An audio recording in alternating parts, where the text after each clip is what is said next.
अस्सलाम वालेकुम नाज़रीन, आप यूट्यूब चैनल देख रहे हैं। मैं इमरान खान हूँ। नाज़रीन, फाटा के इलाकों में जो है वो सूरत हाल काफ़ी गंभीर है। वज़ीरिस्तान में अवाम ने खुद निकल कर एहतजाज किया, खैबर एजेंसी में लोगों ने निकल कर एहतजाज किया और दीगर इलाकों में पाकिस्तानी निकल कर एहतजाज कर रहे हैं। कबायली इलाकों के रहने वाले पश्तून अब ये समझते हैं कि उनके ऊपर एक ऑपरेशन मुसल्लत किया जा रहा है। मैं जब खैबर पख्तूनख्वा के बहुत सारे इलाकों में घूमा, बहुत सारे लोगों से मिला और मैंने वहाँ पे काफ़ी लंबा वक्त गुजारा, तो मुझे एक आदमी भी ऐसा नहीं मिला, चाहे उसका ताल्लुक ANP से हो, चाहे उसका ताल्लुक पीपल्स पार्टी से हो, चाहे उसका ताल्लुक जो है वो PTI से हो। कोई एक बंदा मुझे खैबर पख्तूनख्वा में ऐसा नहीं मिल रहा था जो ऑपरेशन का हामी हो। तमाम लोग यही कहते थे कि ऑपरेशन करके हमारी नस्लकुशी होती है, हमारा नुकसान होता है, हमारी जानें भी जाती हैं, हमारा माली नुकसान भी होता है और उसके बदले में हमें मिलता कुछ नहीं। जब से पाकिस्तान बना है तब से लेकर अब तक हमारे ऊपर बार बार ऑपरेशन किए जाते हैं।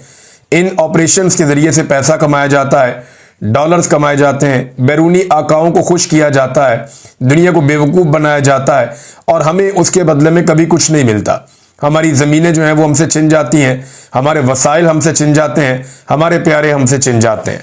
अब वो बार बार यही बात करते थे और वो किसी किस्म का भी पाकिस्तान की मिलिट्री एस्टेब्लिशमेंट पे भरोसा करने के लिए तैयार नहीं थे और किसी किस्म का भी ऑपरेशन पाकिस्तान के कबायली इलाकों में वहाँ के रहने वाले लोग नहीं चाहते। अब ये जो एहतजाज हुआ है ये बड़ा शदीद अवामी रद्द-ए-अमल है और बड़े पैमाने पर एहतजाज हुआ है। इस पर मुराद सईद का एक ट्वीट भी आया है जिसमें उन्होंने नुमाइंदगी की है पश्तून अवाम की। मुराद सईद कहते हैं कि खित्ते बिलखसूस खैबर पख्तूनख्वा को नई जंग में धकेलने और दहशतगर्दी की वापसी की गलत पॉलिसी की निशानदेही की तो प्रोपेगेंडा करार दिया गया। ये मुराद सईद ने मेरे से भी बात की थी और उस वक्त मुराद सईद ने एस्टेब्लिशमेंट को भी बताया था और बार बार खबरदार किया था 2022 में कि डिज़ाइन के तहत, प्लानिंग के तहत कुछ दहशतगर्द ग्रुपों को खैबर पख्तूनख्वा में दाखिल किया जा रहा है। उनके ज़रिए से खैबर पख्तूनख्वा में हालात ख़राब करवाए जाएंगे और फिर यहाँ पे ऑपरेशन के नाम के ऊपर बड़े पैमाने पर फोर्सेस दाखिल हो जाएंगी। ये मुराद सईद ने कहा था, तो उस वक्त कहा गया जी प्रोपेगेंडा कर रहा है। अवामी ताकत से दहशतगर्दों को वापस धकेला तो फैसला साजों को इसमें अपनी शिकस्त महसूस हुई और गद्दार डिक्लेयर कर दिया गया। मुराद सईद को एक आगे गद्दार आदमी है, ये गलत बात कर रहा है। हालांकि यहाँ पे दहशतगर्द आए थे। मालाकंड में 3 मरतबा ये कोशिश की गई, अवाम ने बहुत एहतजाज किया और बिलाखिर यहाँ से दहशतगर्द वापस चले गए अफगानिस्तान। तो जब यहाँ पे नाकाम हो गए तो फिर जनूबी इजला जो साबिका फाटा है उसकी जानिब से खेल का आगाज हो गया। हमारे सरों की कीमत लगा दी गई, ये जो दहशतगर्द नासिर है उन्होंने लगाई। मगर इस सबसे बड़ी बदनसीबी यह है कि हर बात, हर खदशा और हर दावा सच साबित हुआ। काटलिंग में ड्रोन हमला हुआ, मासूम अवाम शहीद हुए, तो फैसला साजों ने पब्लिक इंटरेस्ट में इनको दहशतगर्द साबित करने का बयानिया चलवा दिया। हमने पूरी दुनिया को बताया कि ये कोई दहशतगर्द नहीं, सवात की गुज्जर बरादरी से ताल्लुक रखने वाले मासूम लोग थे। लेकिन रियासत पर काबिज माफिया और इनका सहूलतकार मीडिया उनको दहशतगर्द साबित करने पर तुला रहा। इसी तरह ड्रोन हमलों में इजाफा होता चला गया। अपने ही शहरियों पर उनकी अपनी ही फौज पब्लिक इंटरेस्ट में ड्रोन हमले करती रही। घर, खेल के मैदान, बुजुर्ग, बच्चे सब पब्लिक इंटरेस्ट में बिला तफरीक कत्ल किए गए। हर दफा नया बयानिया, नया झूठ। कभी कहीं बच्चे और अवाम नहीं दहशतगर्द मारे गए हैं, कभी कहें कि ड्रोन तालिबान ने किया है, तो ये भी किसकी नाअहली थी कि अगर तालिबान ने ड्रोन किया है। तो यहां तक अमन तहरीक के साथियों ने पैगामात भेजे कि हमारे ऊपर ना सिर्फ जमीन तंग कर दी गई है बल्कि फिजा में ड्रोन भी पीछा करते हैं। अगर ड्रोन गिराना शुरू करेंगे तो कहा जाएगा कि रियासत से टक्कर ले ली है, दहशतगर्द हैं। अगर खामोश रहते हैं तो एक एक करके अमन के लिए उठने वाली हर आवाज खामोश कर दी जाएगी। अब ये सूरत हाल है जी खैबर पख्तूनख्वा में। वो लोग अमन चाहते हैं और क्या चाहते हैं, वो जिंदा रहने का हक चाहते हैं और क्या चाहते हैं। वो चाहते हैं कि उनके बच्चे मैदान में खेलने जाएं तो महफूज तसव्वुर किए जाएं। जैसा कि रावलपिंडी, इस्लामाबाद में रहने वाले बच्चे जब खेलने के लिए जाते हैं तो उनके माँ बाप समझते हैं, कंटोनमेंट में रहने वाले बच्चे जब खेल कूद के लिए बाहर जाते हैं तो उनके माँ बाप को लगता है ये महफूज रहेंगे। इसी तरह जो वज़ीरिस्तान में रहने वाले लोग हैं, जो फाटा में रहने वाले लोग हैं, वो यही चाहते हैं ना कि उनके बच्चे खेलने के लिए जाएं तो महफूज रहें और उन्हें इस बात की फिक्र ना हो। अटैक हो जाता है, बच्चे शहीद हो जाते हैं, कभी जो बच्चे खेल रहे हैं उनके ऊपर अटैक हो जाता है और कभी कहा जाता है कि ये अटैक कोई और कर रहा है। और अब एक नया तमाशा शुरू होने लगा है। 18वीं तरमीम पास हो चुकी है, फाटा का इंतजाम हो चुका है, लेकिन चूंकि बड़ी गेम का हिस्सा बनने की ख्वाहिश और ऑफर है। इसलिए सूबाई हुकूमत और मुंतखब नुमाइंदों को बाईपास करके पुराने मकामी निज़ाम का नाम देकर पब्लिक इंटरेस्ट में नया तजुर्बा करने जा रहे हैं। मकसद नई जंग या ऑपरेशन की आड़ में मादनियात पर कब्जा और बैनुल-अक़वामी मफादात हैं, वरना पब्लिक इंटरेस्ट की फिक्र होती तो बॉर्डर सिक्योरिटी की जिम्मेदारी सर अंजाम देते। इसके लिए तो सही गलत की कोई तर्जीह नहीं थी। तो अब ये मुराद से दोबारा ये बता रहे हैं कि ये जो कुछ किया जा रहा है, फाटा का अगर मर्जर हुआ तो उसके फंड देना, ताकि वहां के लोगों पे खर्च किए जाए, वहां को डेवलप किया जाए, वहां की सिक्योरिटी बेहतर की जाए। फंड आप देते नहीं है तो कैसे चीजें बेहतर होंगी? और फंड जानबूझकर रोके हुए हैं ताकि फाटा वापस वफाक के कब्जे में चला जाए। और यहां पे एक ऑपरेशन का प्लान हो रहा है। लोग इस बारे में बहुत खाइफ हैं। जो आवाजें इसके लिए उठती हैं उसके बारे में मुराद सईद कह रहे हैं कि फिर ड्रोन हमलों के जरिए खौफ फैलाया जाता है, फिर कर्फ्यू, फिर ऑपरेशन की ख्वाहिश का इजहार, और अब जिरगा सिस्टम बहाल करने जैसे नाम देकर नई चालें चली जा रही हैं। क्या ये इलाके जो हैं वो तजर्बागाह हैं? उन्होंने ये भी सवाल किया। अगर आपका ख्याल है कि आप ऑपरेशन का ऐलान करके एक मरतबा फिर हमें घरों से निकाल देंगे तो ये आपकी भूल है। ये 2008 नहीं है। कौम देख रही है कि जब रियासत किसी और महाज पर मसरूफ हो जाती है तो कैसे साबका फाटा में भी अमन आ जाता है। यानी यहां पे बदअमनी तभी होती है ना जब एस्टेब्लिशमेंट की यहां पे ज्यादा हिलजुल शुरू हो जाती है तो बदअमनी शुरू हो जाती है। जब किसी और तरफ लगते हैं तो यहां पे अमन आ जाता है। ये मादनियात जब जब एस्टेब्लिशमेंट को भूल जाती है ना तब तब फाटा में अमन आ जाता है। जब जब एस्टेब्लिशमेंट वापस इन मादनियात की तरफ आती है तो फाटा में अमन खत्म हो जाता है। वहां के लोग भी ये कहते हैं कि ये मादनियात हमारी सबसे बड़ी दुश्मन है। तो डालड़ी जंग कह रहे हैं मुराद सईद कि डालड़ी जंग शुरू करके दुनिया को हमारे जनादे दिखाकर ड्रोन में मासूम लोगों को शहीद करके डॉलर आप कमा लेंगे अगर आपको यह लगता है, और इन सब की आड़ में हमारे इलाकों के ज़खायर पर कब्जा कर लेंगे, तो ये आपकी खाम ख्याली है। अब पब्लिक अपना इंटरेस्ट आपके बयानियों से नहीं जांचती। बाजोड़ से वजीरिस्तान तक जो खून रेजी का खेल खेला जा रहा है, अपनी ताकत को तूल देने के लिए बड़ी ताकतों की लड़ाई में रेलिवेंट रहने और हमारे वसाइल को अपने मफादात के लिए इस्तेमाल करने के लिए इन ड्रामों को बंद करना होगा। गुज़िश्ता 3 सालों में कल और आज जिस अंदाज से लोग निकले हैं, आपको अपनी पॉलिसी पर नजरसानी करनी होगी। ये आपके अपने इंटरेस्ट में बेहतर होगा। मैं अपने लोगों से ये कहता हूं कि बाखबर रहें इस नए खेल से और मुत्तहिद रहें।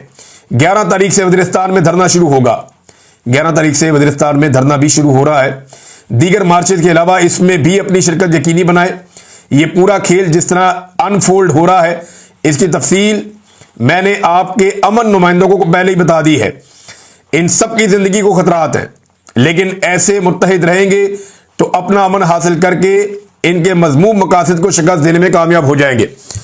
अब मामला यह है कि खैबर पख्तूनख्वा के लोग ये कहते हैं कि जो लोग अमन के लिए आवाज उठा रहे हैं उन्हें गद्दार डिक्लेयर करके उन्हें ड्रोन में मारने के लिए धमकाया जा रहा है, आवाजों को बंद किया जा रहा है, लोगों को दीवार के साथ लगाया जा रहा है, और पूरे ऑपरेशन की एक तैयारी कर दी गई है कि अब दोबारा से खैबर पख्तूनख्वा के कबायली इलाकों में ऑपरेशन किया जाएगा और उस ऑपरेशन से सारे इलाके खाली करवाए जाएंगे, मकामी आबादियां वहां से चली जाएंगी, और उसके बाद जो मादनियात हैं वो कंट्रोल में चली जाएंगी वफाक के या सरकार के या एस्टेब्लिशमेंट के, और फिर वो मादनियात जाने और उनके गैर मुल्की आका जाने कि उन्होंने वो कैसे निकालनी है। नाज़रीन, आज के दौर का मजलूम कौन है? देखिए, मुहर्रमुल हराम के हवाले से मैं आपको बताऊं तो आप अपने आसपास देख लेना मजलूम कौन है और जालिम कौन है। आज जालिम कौन है? जालिम वो है जो चादर और चारदीवारी का तकद्दुस पामाल कर रहा है। जालिम वो है जो इंसानों को जबरी तौर पे लापता कर रहा है। जालिम वो है जो निहत्ते इंसानों का कत्लेआम कर रहा है, चाहे वो दहशतगर्द हैं चाहे वो दूसरी तरफ के लोग हैं। जालिम वो है जो स्नाइपर राइफल के जरिए से आम निहत्ते मुजाहिरीन के ऊपर गोलियां चला रहा है। जालिम वो है जो नमाज पढ़ते हुए नमाजी को कंटेनर से नीचे धक्का देकर फेंक रहा है। जालिम वो है जो इस वक्त की एस्टेब्लिशमेंट जो कुछ कर रही है वो जुल्म है। वो और क्या है? ये जबर है, जुल्म है, फस्तायत है, इंसानी हुकूक की खिलाफ वर्जियां हैं। और ये मैं नहीं कह रहा, तमाम आलमी इदारे भी कह रहे हैं। मजलूम कौन है? इमरान खान और उसके साथी इस वक्त मजलूम है। वो कैसे?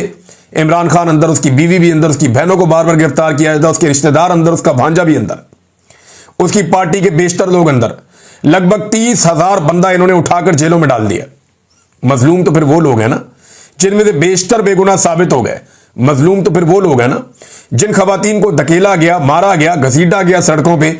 मजलूम तो वो लोग हैं जिन खवातीन को अगवा किया गया, जिन मर्दों को अगवा किया गया, जबरी तौर पे लापता रखा गया, मजलूम तो वो लोग हैं। जिनसे जबरदस्ती बयानात दिलवाए गए, मजलूम तो वो लोग हैं। जिन्हें बगैर किसी जुर्म के अजीबोगरीब किस्म की सजाएं और टॉर्चर का सामना करना पड़ा, मजलूम वो लोग हैं। तो आज आप जालिम के साथ खड़े हैं, मजलूम के साथ खड़े हैं। मुझे पाकिस्तानी होने पे इसलिए फख्र है कि पाकिस्तानियों की अक्सरियत मजलूम के साथ खड़ी होती है। जिस वक्त उन्हें जो मजलूम लगता है, जब फातिमा जिन्ना मजलूम थी तो पाकिस्तानियों की अक्सरियत फातिमा जिन्ना के साथ खड़ी थी। जब बेनजीर मजलूम थी तो पाकिस्तानियों की अक्सरियत बेनजीर के साथ खड़ी थी। जब नवाज शरीफ मजलूम था तो पाकिस्तानियों की अक्सरियत उधर जाके खड़ी हो गई थी। आज इमरान खान मजलूम है और पाकिस्तानियों की अक्सरियत इमरान खान के साथ आकर खड़ी है। लेकिन ये जो इमरान खान के साथ हो रहा है ना, ये वाहिद आदमी इनको टकर गया निजाम को, जो वापस जवाब देता है, रिटेलिएट करता है। ज्यादातर लोग हाथ बांधकर बैठ जाते हैं, मजबूर हो जाते हैं, डर जाते हैं, खौफजदा हो जाते हैं। जैसा कि नवाज शरीफ या आसिफ जरदारी कंप्रोमाइज हो गए थे, लेकिन इमरान खान कंप्रोमाइज नहीं हो रहा, डील नहीं कर रहा। बड़ा मजबूत आदमी है, मजलूम होने के बावजूद डटा हुआ है, लिहाजा कौम भी उसके साथ ज्यादा शिद्दत के साथ खड़ी है। आज लगभग 90% पाकिस्तान इमरान खान के साथ खड़ा है। सिक्योरिटी फोर्सेस के अंदर जो सर्वे हुआ, गंडापुर के मुताबिक 88% मकबूलियत है इमरान खान की, और ओवरऑल वो कहते हैं 93% है। ये गंडापुर का दावा है। बहरहाल आज जो मजलूम है सब जानते हैं, और अच्छी बात यह है कि पाकिस्तानी मजलूम के साथ खड़े हैं। अब यह फर्क यह है कि कोई आदमी दिल में बुरा जानता है, मौका मिलता है जाके सिर्फ टप्पा लगा के आता है। कोई आदमी जुबान से बुरा कह देता है, जहां बैठता है वो कहता है ज्यादती हो रही, गलत हो रहा है। और कोई आदमी हाथ से रोकने की सलाहियत रखता है, वो कहता है जी मैं बाहर निकलूंगा, मैं इस जुल्म के खिलाफ खड़ा हूंगा, मैं डट जाऊंगा। और यह सबसे बेहतर दर्जा होता है कि आप जालिम का हाथ रोकें पकड़ के। जालिम का हाथ रोकना हम सब पे फर्ज है और हमें यह रोकना होगा, वरना हमें जाकर जवाब देना पड़ेगा। तो ये जनाब अपने अपने तौर पे आपको कोशिश करनी है। नाज़रीन, मोहसिन नकवी साहब की हालत यह है कि आशूरा के जुलूस में गए निसार हवेली से, और वहां पे भी उनके आसपास कमांडोज, पुलिस पूरे घेरे के अंदर वो वहां पे ट्रेवल कर रहे थे। तो जो कुछ इन्होंने अवाम के साथ कर दिया है ना, इतना इन्होंने जुल्म किया कि अब इनका एतमाद ही खत्म हो गया है। ये खुलकर पब्लिक के अंदर नहीं आ सकते। इन्हीं जगहों पे हमने दिन के वक्त देखा बार बार आलिया हमजा को, वो पुलिस की सिक्योरिटी उनके साथ नहीं थी, उनके अपने लोग उनके साथ थे, वो घूम रही थी, हर जगह पे जा रही थी, बैठी है, लोगों को मिल रही है, लोगों को पानी पिला रही है, उनके साथ बातचीत कर रही है। तो एक तरफ आप ये देख लें कि एक खातून है, वो कैसे घूम रही है, पाकिस्तान तहरीक इंसाफ के किसी भी बंदे को आप छोड़ दें। दूसरी तरफ मोहसिन नकवी साहब पब्लिक से ही इतने खौफजदा हैं, इतने खाइफ हैं कि उन्हें आइडिया है कि वो पब्लिक के अंदर भी ओपनली मूव नहीं कर सकते। हालात तो ये पैदा हो गए। हालांकि मोहसिन नकवी को इमरान खान के लेवल का लीडर तो है नहीं, वो एक मीडिया मालिक है और आर्मी चीफ से उनका एक ताल्लुकदारी है। उस ताल्लुकदारी की वजह से वो वजीर आला पंजाब बन गया था, उसी ताल्लुकदारी की वजह से वो आज वजीर दाखिला है। और तो उसके पल्ले कख नहीं है ना। और कौन है मोहसिन नकवी, कौन जानता है? चौधरियों का रिश्तेदार था, हमें यह पता था, या इसने एक सहाफत करते करते एक चैनल बना लिया था, हमें यह पता था। इसके अलावा तो इसका कोई तारुफ नहीं है ना। इसके अलावा तो अब इसका तारुफ यह बना ना कि आर्मी चीफ जो मौजूदा आए हैं उनके साथ इसकी रिश्तेदारी है, जिसकी वजह से ये पहले बन गया वजीर आला और उसके बाद बन गया वजीर दाखिला, और पीसीबी का चेयरमैन बनने का इसको शौक था, वो भी ये बन गया कि जनाब मैंने ये भी बनना है, वो भी बन गया। तो ये इसका टोटल तारुफ है। अब नाजरीन, एक और सुहेल वड़ाइच साहब ने एक तजिया किया है। मैं हैरान हो जाता हूं कि ये लोग ये इस तरह के स्टेटमेंट्स कैसे दे सकते हैं, हैरत होती है मुझे। सुहेल वड़ाइच साहब कहते हैं जी कि एस्टेब्लिशमेंट के बाद तशद्दुद का आईनी इख्तियार है, तशद्दुद पर उसकी मोनोपोली है, बाकी कोई तशद्दुद करे तो एस्टेब्लिशमेंट उसे कुचल देती है, यही रियासत होती है। एक तो तशद्दुद किसी और ने किया नहीं, कोई तशद्दुद की पॉलिसी पाकिस्तान तरीके इंसाफ की नहीं है, ये सारे मानते हैं और जानते हैं। बड़े पुरअमन तरीके से हर जगह पे वो आते हैं, उनको अगर कोई ना मारे, उनके ऊपर आंसू गैस ना फेंके, उनको डंडे ना मारे, वो आंसू गैस का गोला उठा के वापस फेंकते हैं। उन्हें जब कोई मारता है तो वो तो तरीके लब्बैक की तरह रिटेलिएट भी नहीं करते बेचारे। 7-7, 8-8 हज़ार बंदा उनका गिरफ्तार हो जाता है एक ही दिन में। कैसे हो जाता है? तरीके लब्बैक का इतना बंदा आप एक दिन में गिरफ्तार करें ना, वो वापस डंडे मारते हैं, पुलिस वालों से कलमे पढ़ाते हैं, वो दोबारा इस्लाम कबूल करवाते हैं पुलिस वालों को। मैंने खुद बहुत सारी वीडियो देखी है, अपने सामने में देखता हूं ये सारी चीजें। तो सुहेल वड़ाइच साहब एक सीनियर सहाफी हैं, इस उम्र में आके उनको आइन और कानून के बारे में पता होना चाहिए। एक तो वो फौज को रियासत कहते हैं जो गलत है, रियासत का आईने पाकिस्तान के अंदर एक आर्टिकल मौजूद है, मैंने पहले भी हवाला दिया कि उसको पढ़ें, आपको आइडिया हो कि रियासत क्या होती है। और दूसरा ये कहना कि रियासत के बाद तशद्दुद का आईनी इख्तियार है, ये कोई आईनी इख्तियार, तशद्दुद का तो आईनी इख्तियार होता ही नहीं है। ये तो एस्टेब्लिशमेंट के बाद ऐसा कोई इख्तियार है ही नहीं। एस्टेब्लिशमेंट कहते किससे हैं? मिलिट्री इंटेलिजेंस, मिलिट्री एस्टेब्लिशमेंट है ना एक्चुअली, फौज के चंद आला अफसरान और उनके साथ चंद लोग बैठे हुए एक इकट्ठ सा बन जाता है, इसको एस्टेब्लिशमेंट कहते हैं। नॉर्मली ये आर्मी चीफ ही होता है, जो फैसला आर्मी चीफ ने किया वही एस्टेब्लिशमेंट का फैसला है। अब आइन और कानून में तो तशद्दुद की ममानियत है। यूज ऑफ फोर्स कितना होगा, कैसे होगा, किन कंडीशंस में होगा, ये तो बाकायदा कानून के अंदर, लॉ के अंदर लिखा हुआ है। तो ये तशद्दुद का इख्तियार, और वो भी आईनी इख्तियार, मेरी समझ से बाहर है। यहां तो सिर्फ गिरफ्तार करके अदालत में पेश करने का कानूनी और आईनी जवाब मौजूद है। अगर कोई आपके ऊपर गोली चला रहा है, आप उसके ऊपर गोली चला सकते हैं, बस ये मौजूद है। लेकिन कोई गोली नहीं चला रहा, निहत्था करा हुआ, आप गोली मारेंगे तो कानून आपके खिलाफ हरकत में आएगा, और ये आइन और कानून के मुताबिक है। वही कह रहे हैं कि आईनी इख्तियार है तशद्दुद का। मुझे बातों का हैरत होती है। नाज़रीन, जो यानी जिस तरह की पॉलिटिकल पार्टी है उसी तरह के उनके चाहने वाले भी हैं। यानी यहां पे आप अंदाजा करें कि एक तरफ ये कहा गया जनाब हमने एमएस भी मुअत्तल कर दिया क्योंकि एमएस गलत आदमी था, हमने जो है वो जो सीईओ है उसको भी मुअत्तल कर दिया क्योंकि वो भी गलत आदमी था। तो अब जनाब एक और खबर आई है उसी अस्पताल से जुड़ी हुई, डीएचक्यू अस्पताल जो है पाकपतन वाला, वहां से कि ऑक्सीजन की सप्लाई बरकरार रखने के लिए एमएस को जिस हेड नर्स ने, सलमा तुफैल साहिबा थी, जिन्होंने ये खत लिखा था, उनकी सर्विसेज महकमा हेल्थ को वापस कर दी गई, यानी उनको ओहदे से हटा दिया गया। यानी उस नर्स को ही, हेड नर्स को ही फारिग कर दिया जिसने एमएस को यह लिखा था कि ऑक्सीजन की सप्लाई खत्म हो रही है, बच्चे मर जाएंगे, इन्हें बचाना है तो सप्लाई का बंदोबस्त करें। वो कहते हैं जी अस्पताल की शोहरत को नुकसान पहुंचा। अस्पताल की नहीं, मरियम नवाज की शोहरत को नुकसान पहुंचा है। यहीं से सारा मामला खुला है। इस खातून ने बर वक्त ये कहा था कि बच्चे फौत हो जाएंगे, ऑक्सीजन का बंदोबस्त करो। एमएस ने नहीं किया। आज एमएस गिरफ्तार है, इसको क्यों ओहदे से हटा रहे? इसको तो इनाम देना चाहिए था, इसको तो बुलाकर कहना चाहिए था, शाबाश देनी चाहिए थी कि आपने अच्छा किया, कि आपने निशानदेही की और अपनी ड्यूटी आपने पूरी की, लेकिन इसको भी हटा दिया गया। यहां से आप अंदाजा कर लीजिए। और नाज़रीन, जो प्राइवेटाइजेशन की इनकी पॉलिसी है वो भी बहुत बुरी तरह नाकाम हुई है।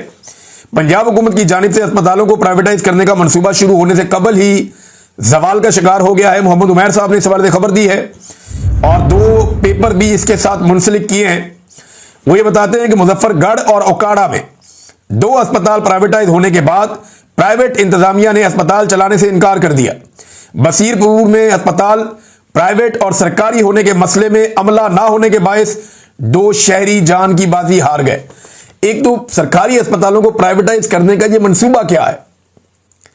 यानी ये कर रहे हैं ना कि आवाम से पहले हेल्थ कार्ड छीन लिया, लोग अब इलाज करवाने के लिए सरकारी अस्पतालों की तरफ भागेंगे क्योंकि उन्हें मुफ्त इलाज चाहिए। वो भागेंगे, बेचारे जाएंगे सरकारी अस्पतालों में, जाएंगे और कहां जाएंगे?